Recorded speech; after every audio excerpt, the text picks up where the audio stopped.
कथा सुना दे तो तुम्हारा उत्तर बहुत बढ़िया इस बात का आ जाएगा। ब्रह्मा जी के 4 पुत्र हैं।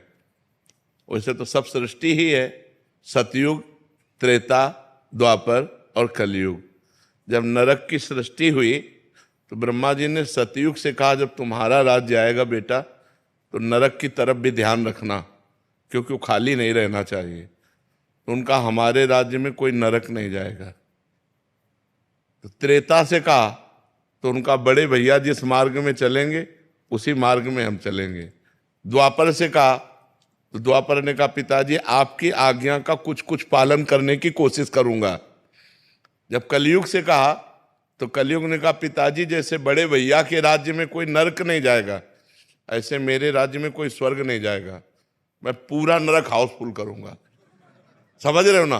तो उसी का राज्य चल रहा है। तो आप जैसा कह रहे हो ना कि अगर शराब ना पिए तो लोग कहते इसे बात मत करो, शराब नहीं पीता।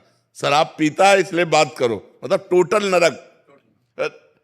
कलयुग ने वादा किया है, कलयुग ने वादा किया कि कोई भूल चूक से भगवत प्राप्ति कर ले या स्वर्ग चला जाए, नहीं, सीधे हम पूरा नरक हाउसफुल करेंगे। तो देखो, शराब पीना, पराई स्त्री से व्यभिचार करना, मांस खाना, चोरी करना, जुआ, घूस, अपराध प्रवृत्ति, ये बढ़ती चली जा रही है। आप देखो ना, बिल्कुल नॉर्मल हो गई है। बिल्कुल। तो भैया कलयुग वाली बात सच्ची मत करो कि यार सब हाउसफुल हो जाएंगे।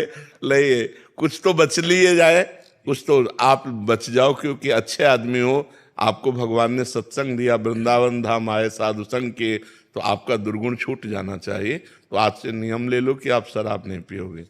और आप ही न ले यार, जितने बैठे उतने सब ले लो। गंदे आचरण काहे को करो? उससे कोई लाभ, एक लाभ बता दो हमको।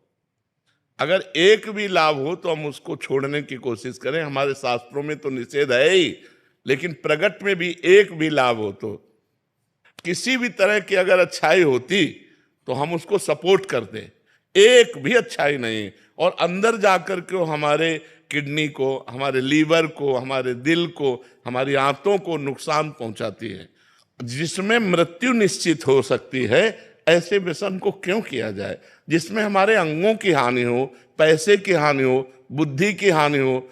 और समाज भी हंसता है जब कोई ज्यादा नशे में हो जाता है, ऐसे पड़े दिखाई देता है तो समाज हंसता है। तो इसलिए हमें लगता है भाई इसे छोड़ दो, ठीक है, और भगवान का आश्रय लो, नाम जप करो, अच्छे आदमी बनो। बुरे आदमियों की संगति